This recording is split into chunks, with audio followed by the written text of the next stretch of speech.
Hello po madlang people, andito na naman po ang inyong friend si Ella for today's video. Tayo po ngayon ay magaluto ng barbecueng palaka. Hindi ko na po pinakita sa inyo kung paano ko po yan tinanggalan ng ulo. Gawa po ba yan naman ang nakakaawa yung palaka? Pagkatapos ko nga pong tanggalan niya ng ulo ay atanggalan naman po natin yan ng balat. Madali lang naman pong tanggalan niya ng balat. Yung iba po para daw po madaling tanggalan ng balat ay nagamit po ng abo. Para po sa akin kahit hindi po yan gamitan ng abo ay dire-diretso naman po yung matanggal. Pag yan ay nahiklas mo ay dire-diretso na hanggang sa paa. Pagkatapos nga po nating balatan ay abutasin naman natin yung tiyan niya para matanggal yung kanyang bituka. Ay ngayon lang po talaga ako magaluto ng palaka.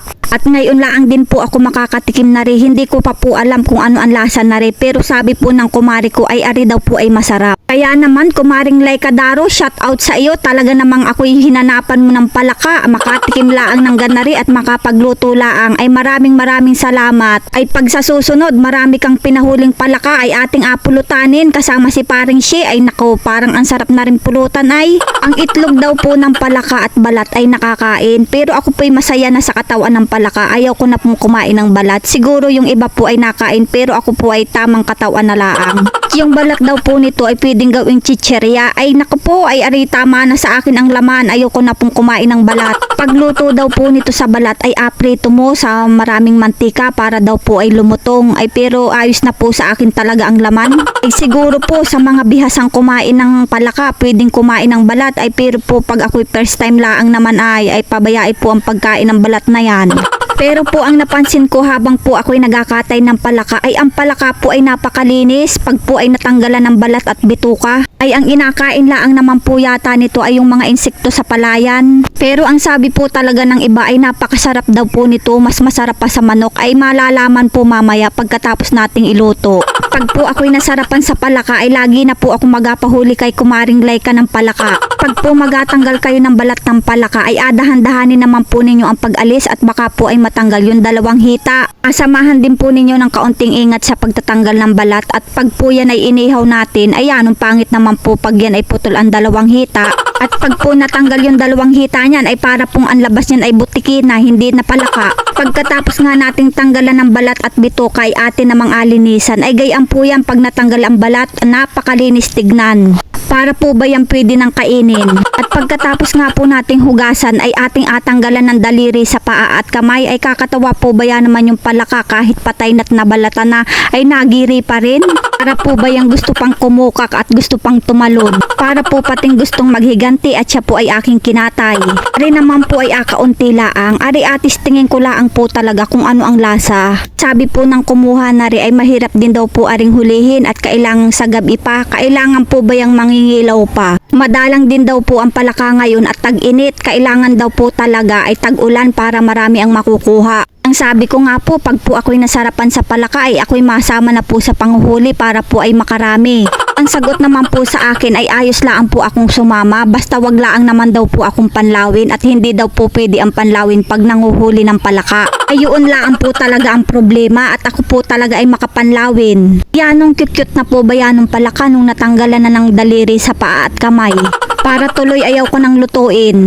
Pagkatapos nga nating tanggalan ng daliri sa paa at kamay ay tayo naman po ay makuha ng kalamansi. At ito po ang ating agamitin na pang-asim sa ating agawing barbecueng palaka. Pero kung wala naman po kayong tanim na kalamansi sa inyong tabing bahay ay pwede naman po kayong gumamit ng suka. Pag po talaga ako'y nagaluto ng barbecue, ang gusto ko po talagang pang-asim ay kalamansi kaysa suka. Pagkatapos nga po nating manguha ng kalamansing pang-asim ay tayo naman po ay magapisak-pisak nitong bawang para po ay madaling magayat. Kunting bawang laang naman po ang ating ahiwa-hiwain dahil kaunti laang naman po ang alutuin nating palaka. Di na po tayo magalagay ng sibuyas dyan dahil nga po ginto ang presyo ng sibuyas. Char lang, talaga pong hindi na ako magalagay pero kung gusto po ninyong maglagay ay ayos laang naman po, wala naman po tayong problema doon.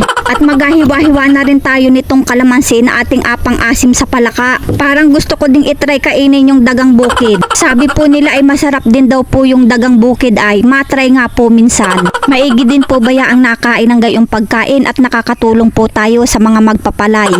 Lalo na po yung mahihilig sa kuhol dyan, ipagpatuloy lang po ninyo ang pagkain ng kuhol at nakakatulong po kayo sa magpapalay. Huwag naman po ninyong aaraw-arawin ang pagkain ng kuhol at baka po kayo ay maangi.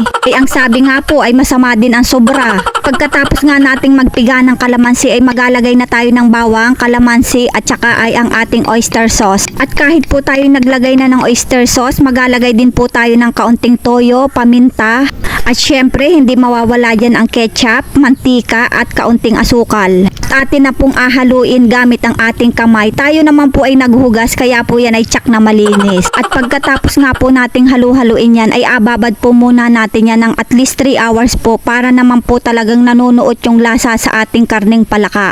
Pagkatapos nga po nating i-marinate na 3 oras ang ating palaka ay atin na pong aihawin. At ang agawin po nating pampahid dyan ay yung pong ating pinagbabaran din. Para naman po ay talagang malasang malasa ang ating barbecueng palaka.